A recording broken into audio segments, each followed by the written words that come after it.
যে রিজিক আমি আমার মায়ের পেটে থাকতেই আল্লাহ তাআলা লিখে দিয়েছেন, সেই রিজিক ভোগ না করে আমি কোনোদিন মরবো না। বিষ্ণু ইসলাম আমাদেরকে জানিয়েছেন, তোমার জন্য যে রিজিকের বন্দোবস্ত, যেই অ্যালটমেন্ট আছে, সেটা ভোগ না করে, উপভোগ না করে তুমি মরবে না, এবং সেটা আপনি উপভোগ করবেন, আপনার কাছেই আসবে।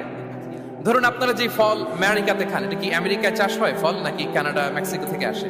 এখানেই হয়, আবার বাইরে থেকেও আসে। লেটস সে আপনি যেই অ্যাপেলটা দিয়ে আজকে ব্রেকফাস্ট করলেন, যে অ্যাপেলটা আপনি খেলেন, এটা মেক্সিকো থেকে এসেছে। ওই অ্যাপেলটা যখন কুড়ি অবস্থায় ছিল, মুকুল অবস্থায় ছিল, তখনই ওটার মধ্যে আপনার নাম লেখা। এর মধ্যে কত পাখি এসে ওই গাছে বসেছে, কত মুকুল নষ্ট করেছে, ওইটা নষ্ট করে নাই, কারণ ওইটা আপনি খাবেন। ওইটা পুষ্ট হয়ে সুন্দর একটা ফল হয়ে ইম্পোর্টেড হয়ে এটা আমেরিকাতে আসলো, আমেরিকার বাজারে। অনেক মানুষ ওই ফলটা সুপার মার্কেটে যে ধরে চড়ে নেড়ে আবার রেখে দিয়ে চলে গেছে, নেয় নেই। ওইটা সে খাবে না, কারণ ওইটা আপনার রিজিকে লেখা। ওই ফল আপনি নিয়ে আসলেন, বাসায় অনেকে অ্যাপেল খাচ্ছে, কিন্তু ওই অ্যাপেলটা খাবে না, কারণ এটা কে খাবে? সুবহানাল্লাহ পড়তে পারলেন না মজা করে? আল্লাহু আকবার। আপনার জন্য যে রিজিক নির্ধারিত, এটা আপনিই খাবেন। এর মধ্যে আপনি মরে যেতে পারতেন, বাসা থেকে অন্য কোথাও চলে যেতে পারতেন, কিন্তু না, মরবেনও না, অন্য কোথাও যাবেনও না ওইটা খাওয়ার আগে। This is the essence of risk, this is the essence of provision, sustenance. ইন্নাল্লাহা হুয়া রাজ্জাকু যুল কুওয়াতিল মাতিন। মায়ের পেটে থাকতে নির্ধারিত, ওই ফল কেউ টাচ করবে না up until you try it. This is risk. এই কথাটাই বিষ্ণু ঈসা ইসলাম খুব সুন্দর করে বলেছেন, লা তামুতু নাফসুন হাত্তা তাস্তাকমিলা রিজকাহা। অন্য বর্ণনায় এসেছে, লা তামুতু নাফসুন হাত্তা তাস্তাউফিয়া রিজকাহা। মানুষের জন্য যে রিজিকের বরাদ্দ, সেটা উপভোগ না করে, সেটা না খেয়ে ওই মানুষ এই দুনিয়া থেকে বিদায় নিতে পারে না। তাহলে আমার রিস্ক ভোগ না করে আমি মরবো না, এবং এটা যেহেতু আপনার জন্য নির্ধারিত, এটা আপনি পাবেনই। এখন এটা কি হালাল পন্থায় আপনি পাবেন না হারাম পন্থায় পাবেন, দ্যাট ইজ ইউর ডিসিশন। আপনার রিস্ক আপনার কাছে আসবে, এটা নির্ধারিত না অনির্ধারিত? বলেন তো, আমি সবার কাছ থেকে শুনবো, রিস্ক কি নির্ধারিত না অনির্ধারিত?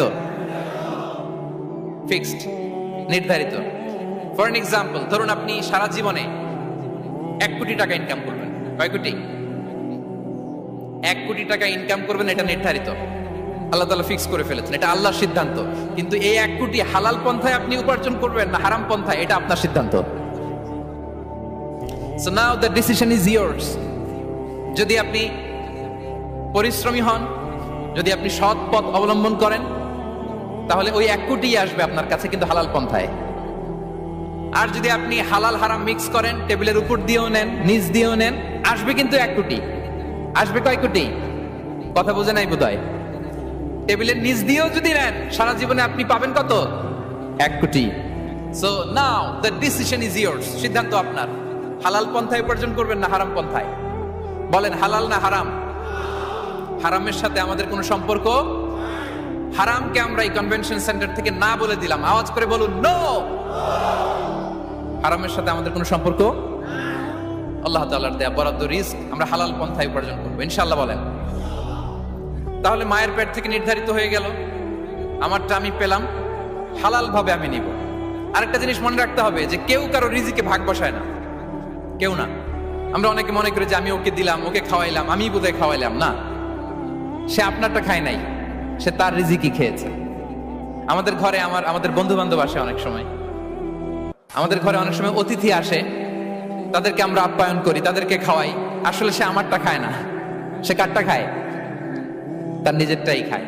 বিষ্ণু ইসলাম এটা খুব সুন্দর করে বলেছেন। ওনার কাজিন চাচাতো ভাই আব্দুল্লাহ ইবনে আব্বাসকে একদিন অনেক নাসিহা করছিলেন। করতে করতে এক পর্যায়ে তিনি বললেন, ওয়া আলাম, ইবনে আব্বাসকে বলছেন, ওয়া আলাম আন্না মা আসাবাকা লাম ইয়াকুন লিইখতিআক ওয়া মা আখতাআকা লাম ইয়াকুন লিইউসিবাক। আব্দুল্লাহ, জেনে রাখো, যেটা তুমি পাওয়ার, এটা তুমি কোনোদিন হারাবা না। যেটা তোমার হওয়ার কথা ছিল, ওটা তুমি কোনোদিন মিস করবা না। আর যেটা তুমি পাওয়ার কথা না, গোটা বিশ্বের সব শক্তিকে হাতের মুঠোয় আনলেও সেটার দেখা তুমি পাবে না, পাবে না। ওয়ালাম আন্নামা আসাবাকা লাম ইয়াকুন লিইখতিআক ওয়া মা আখতাআকা লাম ইয়াকুন লিইউসিবাক রুফিআতিল আকলাম ওয়া জাফফাতিস সুহুফ। আব্দুল্লাহ, রিজিক নিয়ে চিন্তিত হয়ো না, রিজিক নিয়ে পেরেশান হয়েও না, প্লে ইউর রোল। রিজিক ইজ ফিক্সড, যেটা তুমি পাওয়ার তুমিই পাবা, যেটা তুমি পাওয়ার কথা না চেষ্টা করেও সেটা তোমার কাছে আসবে না। সম্মানিত সুধী, এ পর্যায়ে আমরা জানবার চেষ্টা করব যে কিসে রিজিক বাড়ে, কি করলে রিজিকে ভরপুর বারাকা হয়, রিজিকের চাবিকাঠি কোথায়, কোন পথে চললে রিজিকে ভরপুর বারাকা হবে, আমার জীবনে বরকত নেমে আসবে রিজিকে। এটা জানতে মনে যাচ্ছে না আমাদের? হ্যাঁ, কষ্ট হচ্ছে আপনাদের? কষ্ট হচ্ছে? তাহলে কি করলে রিজিকে ভরপুর বারাকা হয়, কি করলে আমার জীবনে ভরপুর বারাকা নেমে আসে, এই পয়েন্টটাতে আমরা একটু আলোকপাত করি। যেসব কাজ করলে আমাদের জীবনে রিজিকে আসমানি বারাকা নেমে আসবে, আমাদের রিজিকে আসমানি বারাকা নেমে আসুক, আমরা চাই কি চাই না? সবাই আমরা চাই নিশ্চয়ই। যে কাজ করলে রিজিকে আসমানি বারাকা আসে, এর এক নাম্বার হচ্ছে তাকওয়াল্লাহ, আল্লাহর ভয়। আল্লাহ তাআলা বলছেন, ওয়া মাইয়াত্তাকিল্লাহা ইয়াজআল লাহু মাখরাজা ওয়া ইয়ারযুকহু মিন হাইসু লা ইয়াহতাসিব। যে আল্লাহকে ভয় করে, যে আল্লাহ সচেতন, আল্লাহ তাকে মাখরাজ, মাখরাজ মানে কি জানেন? ওই যে এক্সিট লেখা না এদিকে, এই এক্সিটকে আরবিতে বলে মাখরাজ, মানে কোথাও আটকাবেন না, বের হওয়ার রাস্তা আছে, কোথাও আটকাবেন না, বের হওয়ার রাস্তা আল্লাহ তাআলা অ্যারেঞ্জ করে দিবেন। You will have the way out from crisis. ক্রাইসিসে পড়লে, সংকট মোমেন্টে আল্লাহ তাআলা ওখান থেকে এক্সিটের ব্যবস্থা আপনাকে করে দিবেন। ওয়া ইয়ারযুকহু মিন হাইসু লা ইয়াহতাসিব, এমন জায়গা থেকে আল্লাহ তাআলা রিজিকের ব্যবস্থা করবেন যে সে কল্পনাও করে নাই। এরকম অনেক সময় হয় না যে আমি ভাবিও নাই যে এখান থেকে আমার রিজিকের বন্দোবস্ত হতে পারে, কোত্থেকে যে রিজিক চলে আসলো। এরকম জীবনে মাঝে মাঝে হয় কি হয় না? ব্যবস্থা করেন কে? যারা আল্লাহ তাআলাকে ভয় করে, যারা আল্লাহ সচেতন, তাদেরকে আল্লাহ তাআলা স্পেশাল রিজিক দিয়ে ধন্য করেন।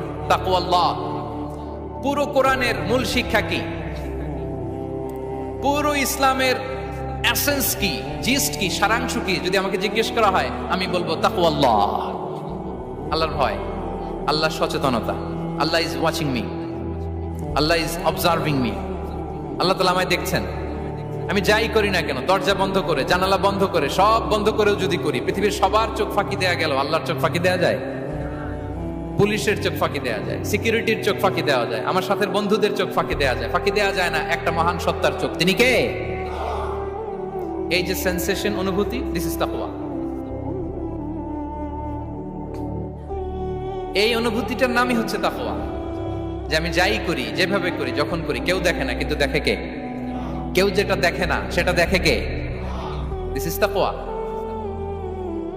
এই তাকওয়ার চর্চা যার মধ্যে আছে, তার রিজিকে বারাকা নেমে আসবে। আমরা যেন তাকওয়ার চর্চা করি, আমাদের ছেলে মেয়েদের জন্য এটা শেখাই যে কেউ দেখে না বাবা, কিন্তু আল্লাহ দেখে।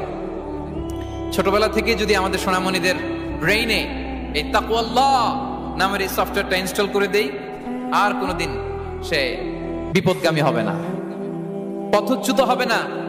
ওই ছেলেকে দিয়ে আর পৃথিবীতে অন্যায় করানো যাবে না, সে পাপ কাজ করবে না, সে অন্যায় কাজ করবে না, সে অন্যের রাইটস নষ্ট করবে না, সে দুর্নীতি করবে না, সে ঘুষ খাবে না, সে সুদ খাবে না। শুধু দুর্নীতি দমন কমিশন দিয়ে দুর্নীতি বন্ধ করা যায় না, এই তাকওয়া আল্লাহর সফটওয়্যার ইনস্টল করে দিতে হবে। তাহলে এক নম্বর হচ্ছে তাকওয়া। আল্লাহর ভয় যেন আমরা আমাদের হৃদয়ে রাখি। যাদের হৃদয়ে আছে আল্লাহর ভয়, তারা কভু পথ ভুলে যায় না। কি অসাধারণ কথা! তাহলে এক নম্বরে তাকওয়া আল্লাহ। দুই নম্বর আত-তাওয়াক্কুল আলাল্লাহ, to put your trust on Allah, to depend on Allah. আল্লাহর উপর ভরসা রাখা। আমরা ভরসা রাখি কার উপর? আওয়াজ করে বলুন, কার উপর? আমরা আমাদের ভরসা রাখি আল্লাহর উপর, কার উপর ভরসা রাখি না। ভরসা একজনের উপর। বিষ্ণু ইসা ইসলাম বলেছেন, লাউ আন্নাকুম তাওয়াক্কালুনা আলাল্লাহি হাক্কা তাওয়াক্কুলিহি লা রাযাকাকুম কামা ইয়ারযুকুত তায়র তাকদু খিমাসান ওয়া তারুহু বিতানান। পাখি যেমনি আল্লাহর উপর তাওয়াক্কুল করে, তোমরা যদি এমনি তাওয়াক্কুল করতে পারো, তাহলে পাখিকে আল্লাহ যেমনি রিজিক দেয়, তোমাদেরকে আল্লাহ তাআলা তেমনি রিজিক দিবেন। পাখি কি করে ভাই? সকালবেলা তার বাসা থেকে কিচিরমিচির রবে, হ্যাঁ, দিক বিদিক ছুটে বেড়ায়, ছুটতে থাকে মাইলকে মাইল। আবার বিকেল বেলায় গোধূলি লগ্নে তার বাসায় এসে ফিরে আসে। ওই পাখিটাকে আল্লাহ তাআলা উদর পূর্তি করে তার নিড়ে ফিরিয়ে দেয়। তাহলে ইসলামে পাখিকে তাওয়াক্কুলের মডেল হিসেবে উপস্থাপন করা হয়েছে। কাকে? পাখিকে। এবার খেয়াল করে দেখেন তো, পাখি কি করে? সকালবেলা ঘরে বসে বসে তাওয়াক্কুল করে নাকি? কথা কি বুঝতেছেন? পাখি তার নিড়ে বসে হাত গুটিয়ে আল্লাহর উপর তাওয়াক্কুল করে, এরকম না? এই হাদিস থেকে কি বোঝা গেল? কিভাবে করে বলতে হবে, বলেন তো একজন সাহস করে কিভাবে করে? বের হয়ে যায়, রিজিকের সন্ধানে সে বের হয়ে যায়, দিক বিদিক ছুটে বেড়ায়, বিকেল বেলা ওদর পূর্তি করে আল্লাহ তাআলা পাখিটাকে নিড়ে ফিরিয়ে দেয়। সো পাখিকে তাওয়াক্কুল হিসেবে, তাওয়াক্কুলের মডেল হিসেবে বিষ্ণু ইসলাম সেট করলেন এজন্য যে পাখি তার রোলটা প্লে করে, তারপরে সে রিজিক পায়।